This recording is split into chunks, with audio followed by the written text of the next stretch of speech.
Hello friends, Ajay T. Joseph here. Welcome to my YouTube channel.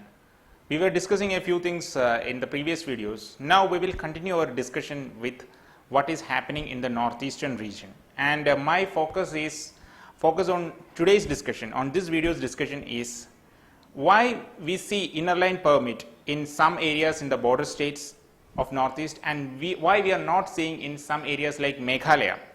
And why I am particularly focusing on Meghalaya is because very recently, inner line permit was even extended to Manipur, and even many civilian societies and many organizations in Meghalaya are fighting for inner line permit.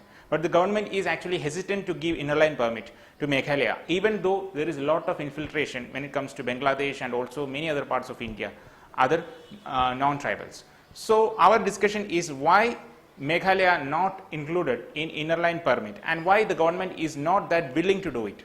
So before going to it, we will just draw the map of northeastern India, map the important states and see our international borders, and now then we will come into the topic. Now let's see the map of northeastern India.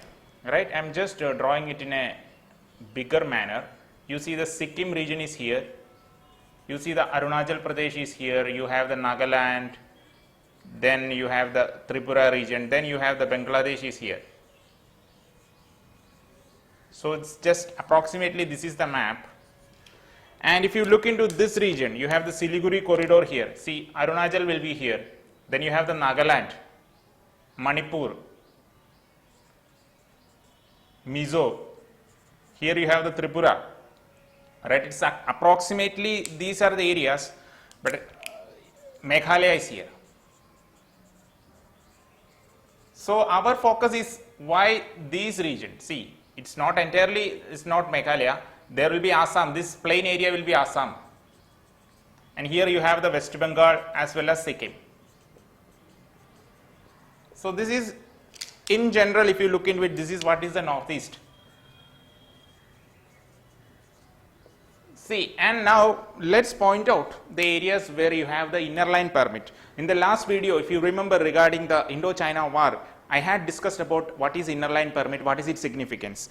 Now you see in Arunachal Pradesh, yes, we have inner line permit. Nagaland, yes, we have inner line permit. But you have to understand one thing clearly, entire Nagaland is not included under inner line permit. Some areas like Dimapur, earlier, I am talking about earlier, Dimapur, which was close to Assam, were not included in the inner line permit, but recently they included. And the entire state of Manipur was also not included into inner line permit, but now they have made it under the ambit of inner line permit. Now entire state of Manipur, Mizoram, Tripura, it was not so, right? But now you look into it. Yes, no, Tripura, I am sorry, Tripura is also included in it. Now you just tribal areas. So you see this border, but if you look into the Meghalaya, a state very similar to these states. For example, this is also an almost entirely tribal state with three major tribes dominating these areas. You have the Garo in the Garo hills, then the Khasi in the Khasi hills, and the Jaintia in the Jaintia hills. Right? Garo, Khasi, Jaintia hills. These are the three important tribes also. Right? And this Garo tribe is a Sino-Tibetan tribe. That means it looks like more Mongoloid features. For example, the present Chief Minister, Mr. Conrad Sangma, he is from the West Garo Hills. And the Khasi Hills, where most of the coal mining is happening. Right? They are a more dominant tribe. Khasi and the Jaintia tribes, they are not purely Mongoloid tribes. They are mostly resembling the Mon Khmer branch. That means very similar to the Cambodians. That means they migrated from this region. But the Garo tribes, they migrated from the Tibetan region. That is why they have a difference in appearance and also difference in language also. But they all constitute the state of Meghalaya. But you see, this region, there has been a very consistent fight among the tribal groups to impose an inner line permit in Meghalaya. But the government is not willing to do so. Even during the time of British also, there was hardly any inner line permit in Meghalaya, the entire state of Meghalaya, the Shillong region. Why? You will see why. Because inner line permit, as I told you earlier, was designed in a strategic manner so that the bordering states, whether they are bordering China or whether they are bordering even Myanmar, although Myanmar was part of British India at that time, these hilly regions in this area were strategically more close to the plain area of Assam. So they wanted to keep the tribals in a good humor so that they don't come down and attack the plain areas. But this Meghalaya was nowhere close to an international border.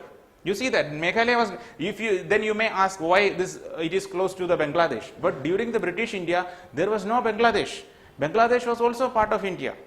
Right? Bangladesh like this was, you can say it was formed after 1971 Liberation War, or even when during the partition of 1947 when Pakistan as a whole was partitioned. So during the time of British India, Meghalaya was nowhere close to an international border. And that was the reason why even when in 1873, when this inner line permit system of Bengal Eastern Frontier Regulation Act was passed, Meghalaya was never made a part of that. Right? And if you look into Sikkim, Sikkim at that time was never a part of Indian Union. Sikkim was a separate state, separate nation. Right? You just imagine, Sikkim was a kingdom just like Bhutan was, and it was merged into Indian Union in 1974 during the time of Indira Gandhi. So that is the reason why you don't find an inner line permit. Even when Meghalaya and the people of Meghalaya are fighting for an inner line permit, you don't find that kind of enthusiasm from the government of India to give inner line permit to the people of Meghalaya. So while you understanding this, you will be able to understand the strategic element, the strategic reason why inner line permit is introduced in certain areas and why they are not introduced in certain other areas. So this is about our discussion on inner line permit. I hope you have understood certain things and you will be able to benefit it for your exams. Thank you for listening to me, and please do subscribe my channel, click the bell icon so that you don't miss any videos. Thank you all.